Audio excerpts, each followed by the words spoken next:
Municipality, yung representative from MAPAR, representative from 65 IB, and of course yung 90 IB, no?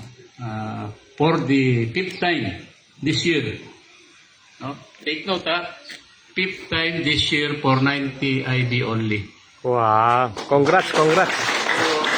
Tuloy-tuloy, no? And of course, yung kasama natin, yung mga members ng PNP, nandito yung mga COP, no?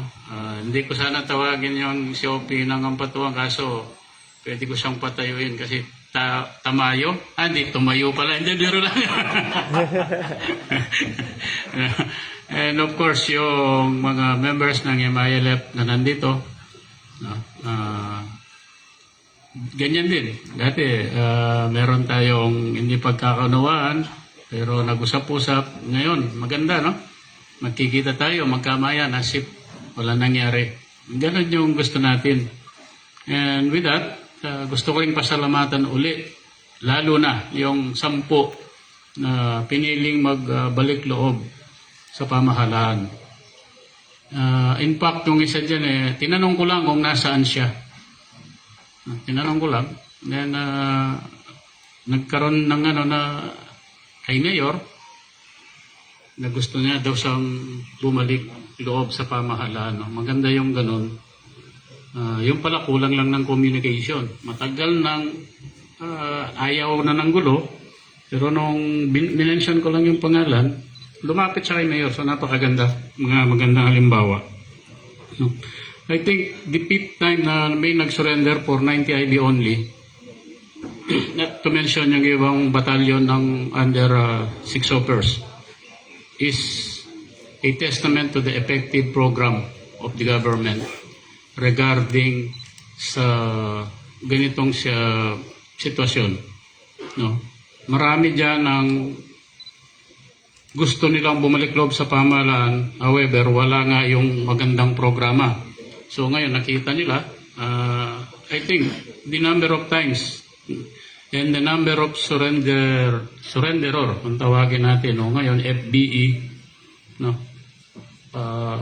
Will show that the government has a program and talagang totoo, meaningful. Hindi lang sa program. Actually, kung pwede nga, walang program na ganito. But we have to do this one para makarating doon sa iba na nasa bundok pa o nagtatago na may programa ang gobyerno na ganito. So hinihikayat ko kayo na yung mga kasama nyo, in the same manner that I ask yung mga nauna sa inyo. So naging effective siguro kasi nandito kayo ngayon, di ba? So sa susunod sana, times 2 pa. No, bawat isa sa inyo, kausapin yung mga naiwan, na may programa ang gobyerno para sa inyo at para sa lahat. Parehas ng sinasabi ko, kayo ang totoong panalo dito.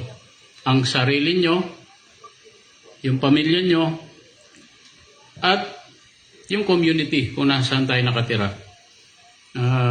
I think you can feel, sabi nga, marami nagsasabi, nandiyan si Mayor, no? Iba talaga yung may peace sa isang lugar. Imagine mo, dati hindi ka makakatayo dyan. Ngayon, may peryahang tinatayo dyan sa labas, oh. No? May night market. Natutuwa naman ako sa night market, ginagawa sa gabi.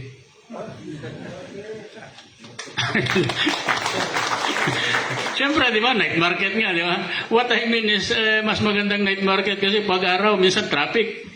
Kanina, dumaan ako sa Sharif Pagwak. Traffic. Kasi may market day. And sabi nga nila, pag konting traffic na mga maraming economic activities, that is a sign of progress. And we cannot do that kung walang peace. Sa Ampatuan, nagkaroon ng night market, mismong sa harap ng munisipyo. Diba? Unfortunately, yung mga unang araw noon, merong nagkarera, no? Pero ngayon, wala na. Siguro natuto sila kasi sila mismo namatay mga kasama nila. So, we discourage that. Okay? Again, bago ako magtapos, sa 10 na pinili, bumalik loob sa pamahalaan, nagpapasalamat ako sa inyo. At yung tunay na pagbabago talaga manggagaling sa inyo. No amount of asking you. Kung ayaw nyo at hindi nyo rin nararamdaman, walang mangyayari.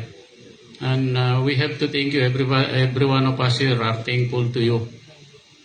Sana hindi lang kayo. Sana yung mga kasama nyo magbalik loob din sa pamahalaan. And in closing, again, I would like to remind everyone that we cannot do this alone. The Army, the AFP, ENP, even if with the local government or national government, hindi natin makakayanan nito unless we ask the divine guidance. No? Palagi nating ilagay sa isipan natin yan. Mapansin niyo siguro, no? Sa lahat ng program natin may prayer. Because we want to seek His divine guidance for us to be guided. So yan lang yung inihiling ko. Lahat tayo manalangin para sa ating sarili, sa ating pamilya, sa ating komunidad, at sa ating bansa. Good morning. Thank you, sir. May we request our guests, stakeholders, PNP together with our Balik Loob for the photo ops.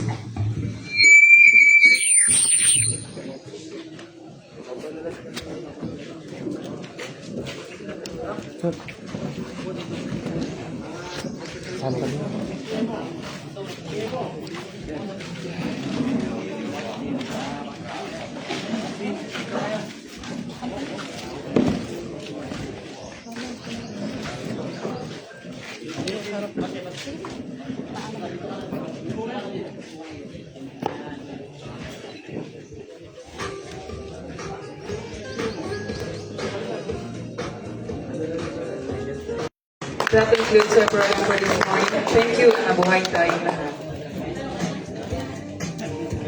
Everyone is now invited to our prepared lunch.